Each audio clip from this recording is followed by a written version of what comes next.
The Great Gatsby by F. Scott Fitzgerald, Chapter 1. In my younger and more vulnerable years, my father gave me some advice that I've been turning over in my mind ever since. Whenever you feel like criticising anyone, he told me, just remember that all the people in this world haven't had the advantages that you've had.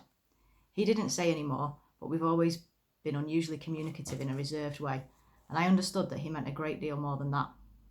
In consequence, I'm inclined to reserve all judgments, a habit that has opened up many curious natures to me and also made me the victim of not a few veteran bores. The abnormal mind is quick to detect and attach itself to this quality when it appears in a normal person, and so it came about that in college I was unjustly accused of being a politician because I was privy to the secret griefs of wild, unknown men. Most of the confidences were unsought.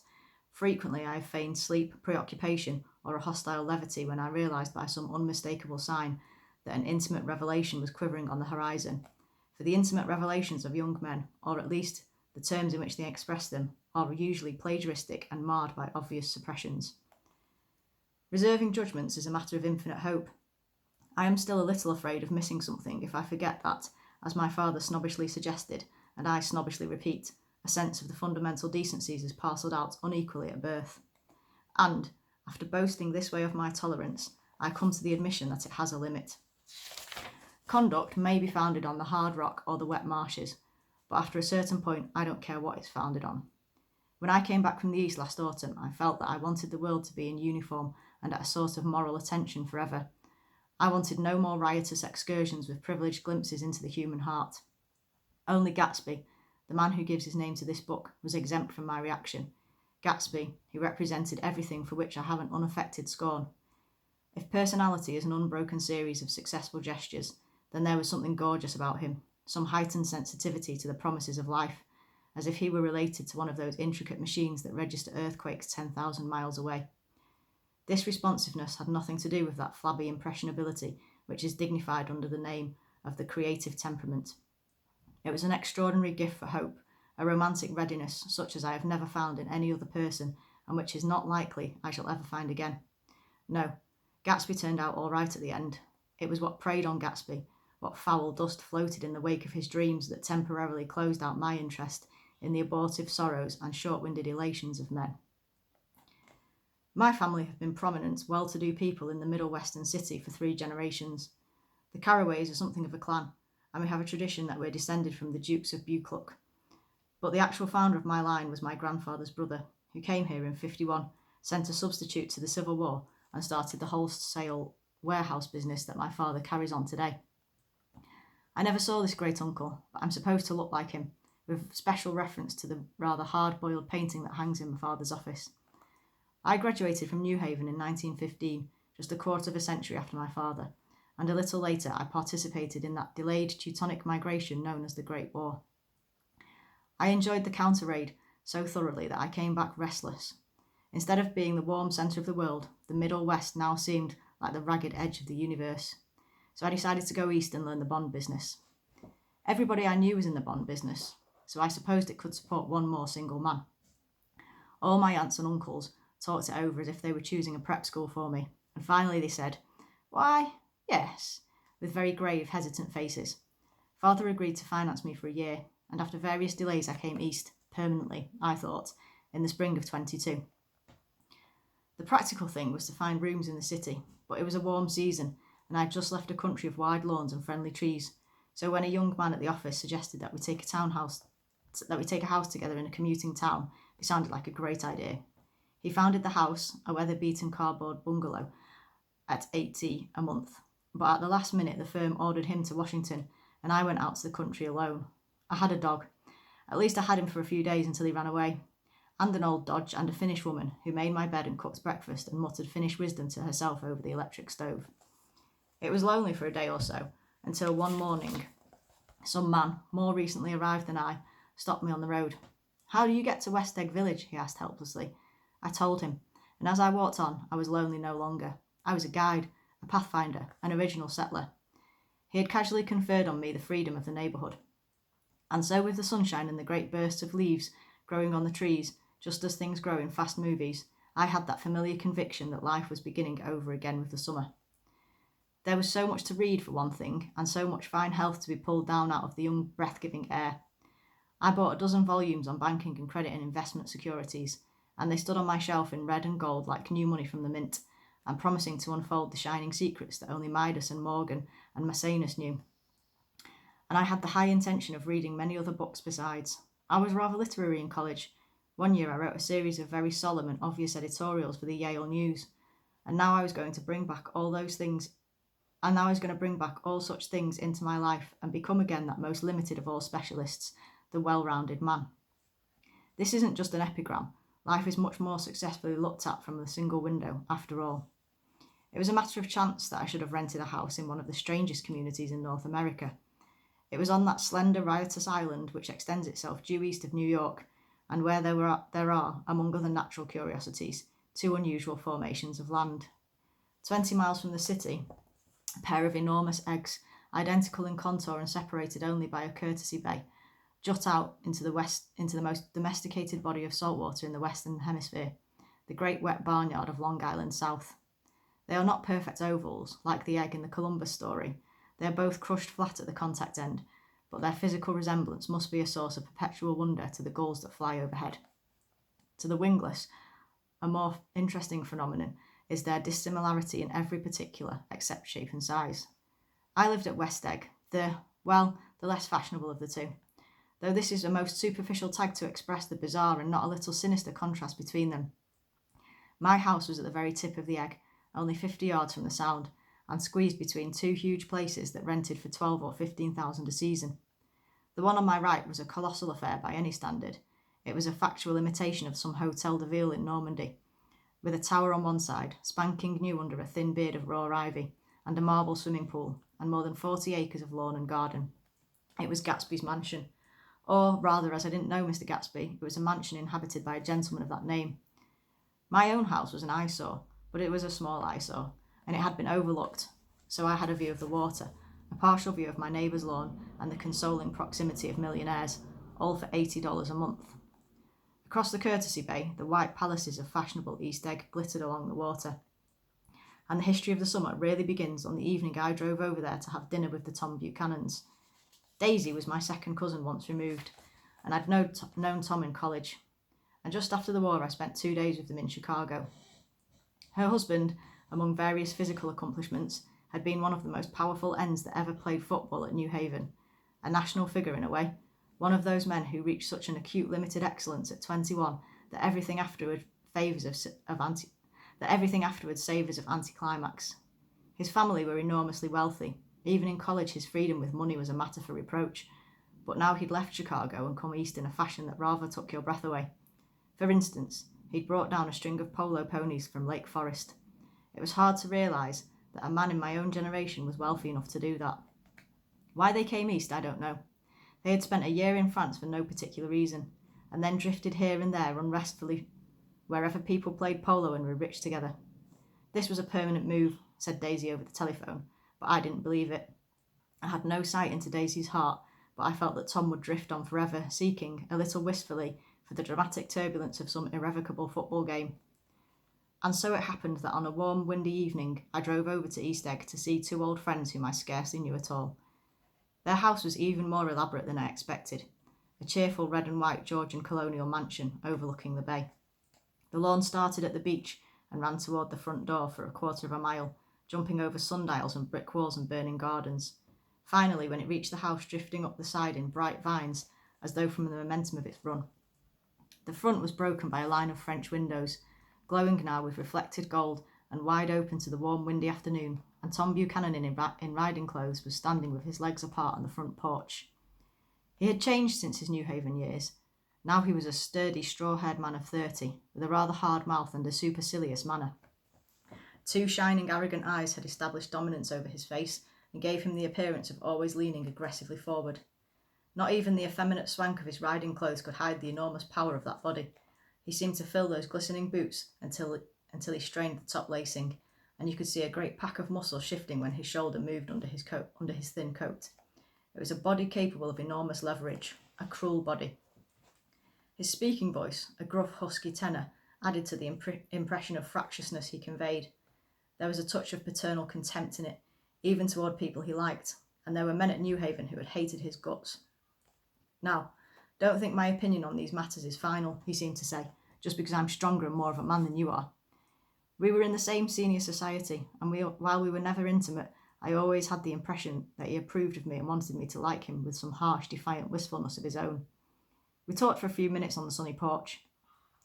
I've got a nice place here, he said, his eyes flashing about restlessly. Turning me around by one arm, he moved a broad, flat hand along the front vista, including in its sweep a sunken Italian garden, a half-acre of deep, pungent roses, and a snub-nosed motorboat that bumped the tide offshore. It belonged to Demain, the oil man. He turned me around again, politely and abruptly. We'll go inside. We walked through a high hallway into a bright rosy-coloured space, fragilely bound into the house by French windows at either end. The windows were ajar and gleaming white against the fresh glass outside that seemed to grow a little way into the house. A breeze blew through the room, blew curtains in at one end and out the other like pale flags, twisting them up and toward the frosted wedding cake of the ceiling, and then rippled over the wine-coloured rug, making a shadow on it as wind does on the sea. The only completely stationary object in the room was an enormous couch on which two young women were buoyed up as though upon an anchored balloon.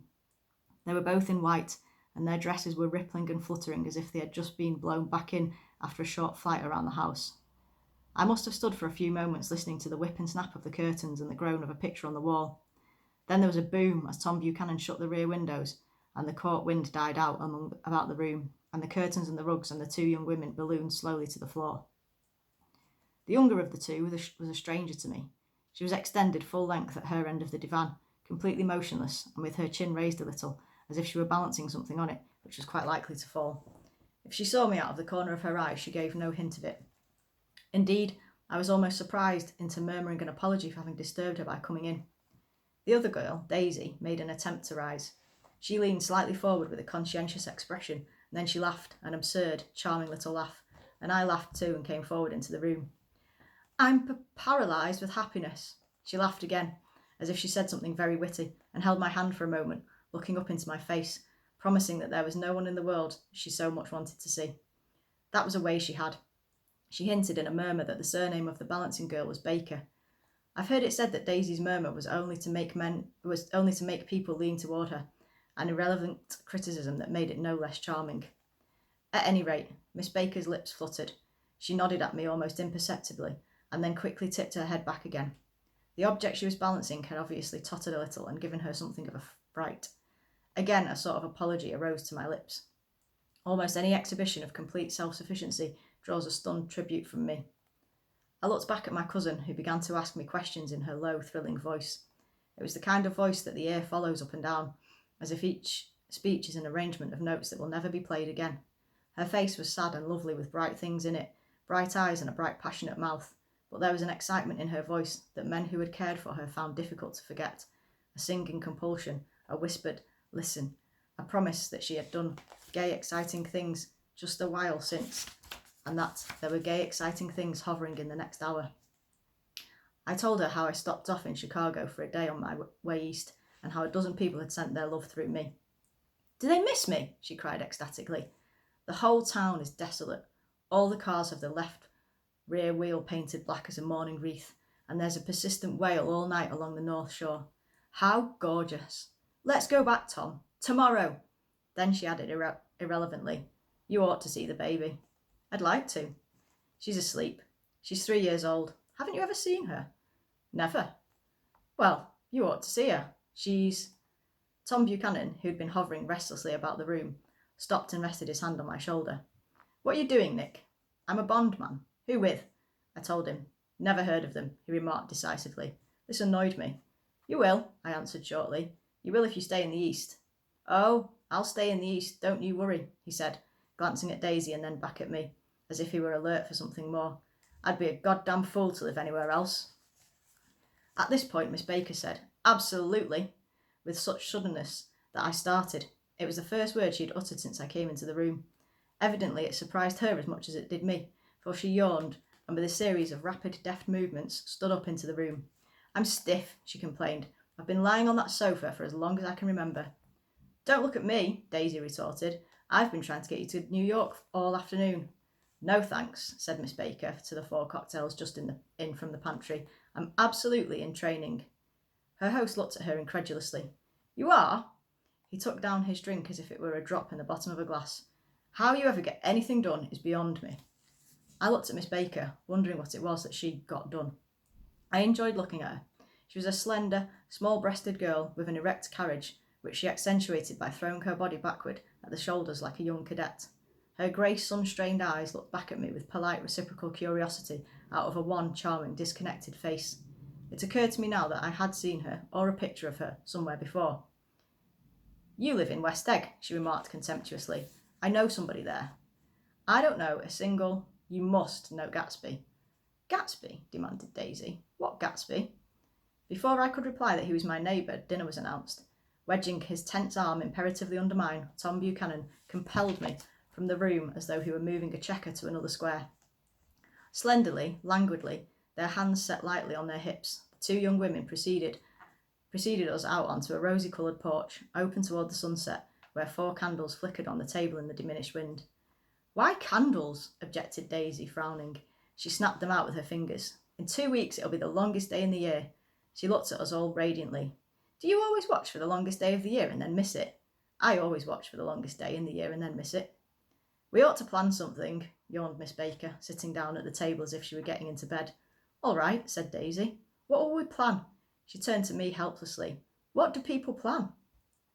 Before I could answer, her eyes fastened with an awed expression on her little finger. Look, she complained. I hurt it. We all looked. The knuckle was black and blue. You did it, Tom, she said accusingly. I know you didn't mean to, but you did do it. That's what I get for marrying a brute of a man, a great big hulking physical specimen of a... I hate that word hulking, objected Tom crossly, even in kidding. Hulking, insisted Daisy. Sometimes she and Miss Baker talked at once, unobtrusively and with a bantering inconsequence that was never quite chatter, that was as cool as their white dresses and their impersonal eyes in the absence of all desire. They were here, and they accepted Tom and me, making only a polite, pleasant effort to entertain or be entertained. They knew that presently dinner would be over, and a little later the evening too would be over and casually put away. It was sharply different from the West, where an evening was hurried from phase to phase towards its close, in a continually disappointed anticipation or else in sheer nervous dread of the moment itself. You make me feel uncivilised, Daisy, I confessed on my second glass of corky but rather impressive claret. Can't you talk about crops or something? I meant nothing in particular by this remark, but it was taken up in an unexpected way. Civilisation's going to pieces, Tom broke out violently. I've gotten to be a terrible pessimist about things. Have you read The Rise of the Coloured Empires by this man Goddard? Why, no, I answered, rather surprised by his tone. Well, it's a fine book, and everybody ought to read it. The idea is if we don't look out, the white race will be utterly submerged. It's all scientific stuff. It's been proved. Tom's getting very profound, said Daisy, with an expression of unthoughtful sadness. He reads deep books with long words in them. What was that word we? Well, these books are all scientific, insisted Tom, glancing at her impatiently. This fellow has worked out the whole thing. It's up to us, who are the dominant race, to watch out, or these other races will have control of things. We've got to beat them down, whispered Daisy, winking ferociously toward the fervent sun. You ought to live in California, began Miss Baker, but Tom interrupted her by shifting heavily in his chair. This idea is that we're Nordics. I am, and you are, and... After an infinitesimal hesitation, he included Daisy with a slight nod, and she winked at me again. And we've produced all the things that go to make civilization. Oh, science and art and all that. Do you see? There was something pathetic in his concentration, as if his complacency, more acute than of old, was not enough to him any more. When, almost immediately, the telephone rang inside and the butler left the porch, Daisy seized upon the momentary interruption and leaned toward me. I'll tell you a family secret, she whispered enthusiastically. It's about the butler's nose. Do you want to hear about the butler's nose? Well, that's why I came over tonight. Well, he wasn't always a butler. He used to be the silver polisher for some people in New York that had a silver service for 200 people. He had to polish it from morning till night, until finally it began to affect his nose. Things went from bad to worse, suggested Miss Baker. Yes, things went from bad to worse, until finally he gave up that position. For a moment, the last sunshine fell with romantic affection upon her glowing face. Her voice compelled me forward breathlessly as I listened. Then the glow faded, each light deserting her with lingering regret, like children leaving a pleasant street at dusk. The butler came back and murmured something close to Tom's ear, whereupon Tom frowned, pushed back his chair, and without a word went inside. As if his absence quickened something within her, Daisy leaned forward again, her voice glowing and singing. "I love to see you at my table, Nick. You remind me of a rose, an absolute rose, doesn't he?" She turned to Miss Baker for confirmation. "An absolute rose." This was untrue. I'm not even faintly like a rose. She was only extemporising, but a stirring warmth flowed from her, as if her heart was trying to come out to you, concealed in one of those breathless, thrilling words. Then suddenly she threw her napkin on the table and excused herself and went into the house. Miss Baker and I exchanged a short glance consciously devoid of meaning. I was about to speak when she sat up alertly and said, "Shh," in a warning voice. A subdued, impassioned murmur was audible in the room beyond, and Miss Baker leaned forward unashamed, trying to hear. The murmur trembled on the verge of coherence, sank down, mounted excitedly, and then ceased altogether. "This Mr. Gatsby you spoke of is my neighbour," I began. "Don't talk. I want to hear what happens." "Is something happening?" I inquired innocently. "You mean to say you don't know?" said Miss Baker, honestly surprised. "I thought everybody knew." "I don't." "Why," she said hesitantly, "Tom's got some woman in New York." "Got some woman?" I repeated blankly. Miss Baker nodded. "She might have the decency not to telephone him at dinner time, don't you think?" Almost before I had grasped her meaning, there was the flutter of a dress and the crunch of leather boots, and Tom and Daisy were back at the table. "It couldn't be helped," cried Daisy with tense gaiety. She sat down, glanced searchingly at Miss Baker and then at me, and continued. "I looked outdoors for a minute, and it's very romantic outdoors. There's a bird on the lawn that I think must be a nightingale come over on the Cunard or the White Star Line. He's singing away." Her voice sang. "It's romantic, isn't it, Tom?" "Very romantic," he said, and then, miserably to me, "If it's light enough after dinner, I want to take you down to the stables." The telephone rang inside, startlingly, and as Daisy shook her head decisively at Tom, the subject of the stables, in fact all subjects, vanished into air. Among the broken fragments of the last 5 minutes at table, I remember the candles being lit again, pointlessly, and I was conscious of wanting to look squarely at everyone, and yet to avoid all eyes. I couldn't guess what Daisy and Tom were thinking, but I doubt if even Miss Baker, who seemed to have mastered a certain hardy scepticism, was able utterly to put his fifth guest's shrill metallic urgency out of mind. To a certain temperament, the situation might have seemed intriguing. My own instinct was to telephone immediately for the police. The horses, needless to say, were not mentioned again. Tom and Miss Baker, with several feet of twilight between them, strolled back into the library, as if to a vigil beside a perfectly tangible body, while, trying to look pleasantly interested and a little deaf, I followed Daisy around a chain of connecting verandas to the porch in front. In its deep gloom, we sat down side by side on a wicker settee. Daisy took her face in her hands as if feeling its lovely shape, and her eyes moved gradually out into the velvet dusk. I saw that turbulent emotions possessed her, so I asked what I thought would be some sedative questions about her little girl.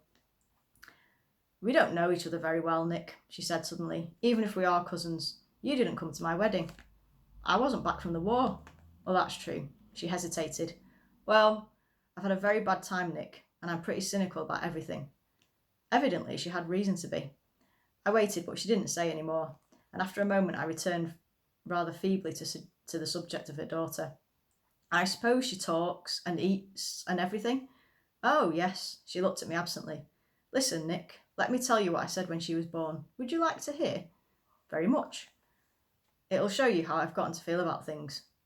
Well, she was less than an hour old, and Tom was God knows where. I woke up out of the ether with an utterly abandoned feeling, and asked the nurse right away if it was a boy or a girl. She told me it was a girl, and so I turned my head away and wept. 'All right,' I said. I'm glad it's a girl, and I hope she'll be a fool. That's the best thing a girl in this world can be, a beautiful little fool.' You see, I think everything's terrible now," she went on in a convinced way.